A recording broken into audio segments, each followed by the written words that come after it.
This video is brought to you by Ageless Geeks.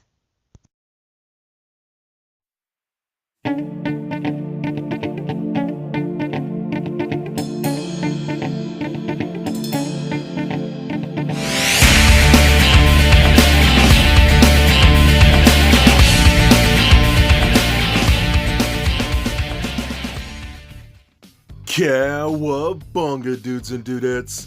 This is Anthony, aka Batbomb82, and today I'll be doing a review of the Mezco 112 Collective Catwoman. Now, taking a look at the front, we can see that the figure is showcased in your standard 112 box, done in a black and purple motif with a Catwoman name across the center. Turning the box around, we can see multiple images showcasing the figure in multiple posing positions with her different interchangeable parts and accessories. So with the box out of the way, let's crack this figure open and see what we have inside. And here's Catwoman out of the box. And this is a wicked cool action figure from Mezco. Considering this is only their third female that we've received in this entire line, I think they've done a great job and quite possibly might be the best female figure to date. They have done a great job with her soft goods, articulation, and really cool accessories. She quite possibly might be my favorite Catwoman figure that I've ever owned. But before we take a closer look at the figure, let's take a look at the accessories. So Catwoman does come with a good amount of accessories. Starting off, she comes with 3 interchangeable head sculpts, her goggles, her backpack, 3 pairs of interchangeable hands, and her whip. And lastly, she also comes with a circular base stand with the Catwoman name printed across the top. She also comes with a clear articulated arm that articulates at 4 points with a clip. So with the accessories out of the way, let's take a closer look at the Mezco 112 Collective Catwoman. Alright guys, now let's take a closer look at Catwoman. Now this is one I think a lot of us have been waiting for because, you know, we don't really get too many female figures in the 112 Collective line. And this is only the 3rd figure that we've gotten. We've gotten Harley Quinn, Wonder Woman, and now we finally get Catwoman. So is she a good figure? Honestly, she's a great figure. I absolutely love this piece. Now I know it's been going around that some people are experiencing a lot of breakage and whatnot with this figure, and I kind of think that's partly user error. I'm not fully sure. My figure, from my experience, is just beautifully done and just really nice joints and whatnot, and I'm having a ton of fun with this action figure. She's just very, very cool. So Mezco, in my opinion, has done a great job. The suit and whatnot is really, really nice, full body cat suit. You can even kind of see some like dark black lining kind of going through the entire figure. All looks really, really good. I love the leather sculpting and whatnot with the silver straps, even on her gloves and whatnot. The boots all came out really, really nice. I dig that a lot. She's got her little backpack on there. Just very, very cool looking piece. Even this little belt right here, it is a separate piece, so you always push it down on the hips and whatnot just so it stays there. But even the little pouch right here actually opens up and reveals all her little cat burglar tools. I think that is amazing and such great attention to detail, you know, and they really didn't have to do something like that, but they did it, and that makes me love this figure even more. You know, again, I know some people have had issues with breakage, but I'm personally happy to report for mine, she's just butter. I love the way she moves and whatnot. She could use a little more articulation. Like, I know people have talked about wanting double jointed elbows and whatnot. I wish this figure could do that. Since being a more agile character and whatnot, certain characters like this need double jointed elbows and knees and things like that. So she does come with some interchangeable parts and whatnot. So we do got some interchangeable hands. We do got a pair of closed-fisted hands. Those come packaged in the box. Those look really, really nice. We also get 2 style of gripping hands, one for each hand. That's for holding onto her whip and other things that you may want her to hold on to. And then we get these 2 clawed, like open palm hands that are really nice for posing and stuff like that. Those look really, really cool. I love the way those turned out. So the way the hands work out, they're just on standard pegs that we've seen with a lot of other Mezco figures. The hands are pretty gummy material, which is really nice because I like that, because the softness of the hand actually adheres to the stiffness of that peg, so it makes the hands hold on there very nice. So I do like that a lot. We also do get 3 interchangeable heads. So we get the standard head, which is a smiling, kind of smirking head. That works out pretty good.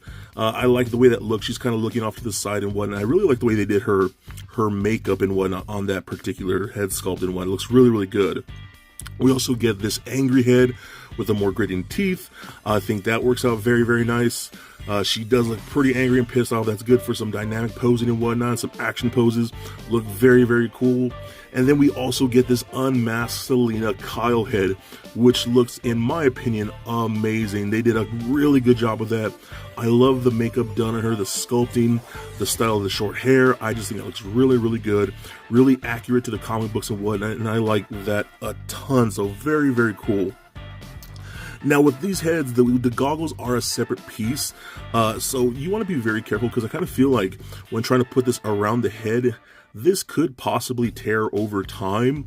So what I do, instead of going over the top of the head, I actually notice it's a little better to kind of like go from the bottom. So you kind of wrap them around the eyes and then just kind of pull them like that, and then just push up a little bit like so, and that works out a lot better. And I love how we have like clear green lenses like that.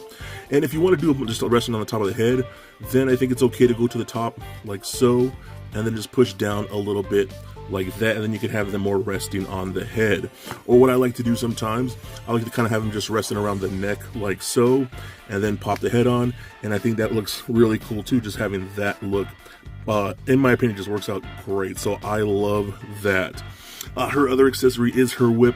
Of course, Catwoman has to have her signature whip, which came out really, really nice. This is a very pliable, gummy plastic. Even the handle is really gummy. And normally I would probably complain about something like that, but it works out great. And it does hold on, so you kind of just bend it into the hand like that and wrap it in there in one of her gripping hands, and she holds onto it very nice and tight, and it works out very good. And I love the material used for this, because it's not too thin, it's not too stiff. It's a really nice rubbery feel, and it bends perfectly. I think they did a good job with that. Unlike Wonder Woman's lasso, which I thought was garbage, I think this is a lot better. I kind of wish it was in a bendy wire, but it's not, and I wish we probably could have got maybe a second whip. Would have been cool with the bendy wire, but even this alone is still looks really, really cool, and I think it works out great. Alright, so now let's take a look at the articulation. So the head is on a ball joint. It does roll around very, very nice. Lots of good motion. Does turn left and right. Looks up fairly far. Down about that much. There is no actual neck joint from what I could tell. So it's all up in the ball peg right there for the actual head. But it still gets lots of good motion. Arms can go all the way up like that, and you can go full 360 if you want to maneuver them, but interior if you like. They go up and out that far. Rotation in the bicep, single bend at the elbow, as well as rotation in the elbow, rotation at the wrist, as well as a hinge at the wrist. Works out very nice. We actually do get a double ball peg in the midsection going into the breast area and down to the crotch, so that rolls around very, very nice. Lots of good motion. Pivot side to side. Crunches forward about that much. Back really, really nice. That's a good bend right there. That works out really good. I love the torso articulation in this particular figure, and probably the best articulation in their female figures as far as the torso goes. It also swivels left and right, pivots, and all that good stuff that you'd really, really want. We got hip joints that kick forward that much, back about that far. We can do the splits about that much, which is pretty good. Rotation in the upper thigh. We only get a single bend at the knee. Again, that's a little disappointing. Not terrible, but not great. It could be a lot better. We get rotation at the boot. Oh, and actually rotates at that knee too a bit. Ankle joints let the point toe up and down. They are really stiff. They do rotate in a slight ankle rocker, and that's one thing I've always said is that Mezco really needs to work on their ankle rockers, especially for characters like this who are supposed to be more dynamic and whatnot. An ankle rocker really does help, so I hope they improve on that. So overall, I think she's a really awesome figure. Again, I know a lot of people have had worries about her because they've seen a lot of breakage and whatnot, and I really kind of think that partially depends on the user and a partial problem on Mezco's side. But if you get her, just be careful with her. I think she's an excellent addition to the collection, and quite honestly, the best female figure to date, considering we only have 3. She's still a gorgeous piece, and I think she is definitely a must-get. So for a quick size comparison, here she is standing next to a Marvel Legends Deadpool figure, as well as a DCUC Batman figure. And for your Mezco comparison, here she is standing next to a Mezco 112 Collective Ascending Knight Batman and Harley Quinn figures. And just for fun, here she is standing next to Little Lego Bat Bomb. So there it is, guys, my review of the Mezco 112 Collective Catwoman. Now overall, I really do think this is a gorgeous piece from Mezco. I do believe she is the best female in the line to date, and hopefully they get even better over time. I think she has a beautiful and gorgeous sculpt, really clean paint apps, awesome soft goods, and really fun accessories. The one area I think she's semi-lacking is articulation. I do wish she had double jointed elbows and knees for more dynamic posing with such an agile character. Other than that, I think she is an awesome action figure and she will be great for your Mezco collection. So I give this figure a rating of 3.5 bat bombs out of 5. So please comment, like, and subscribe. Stay nerdy, my friends. Peace.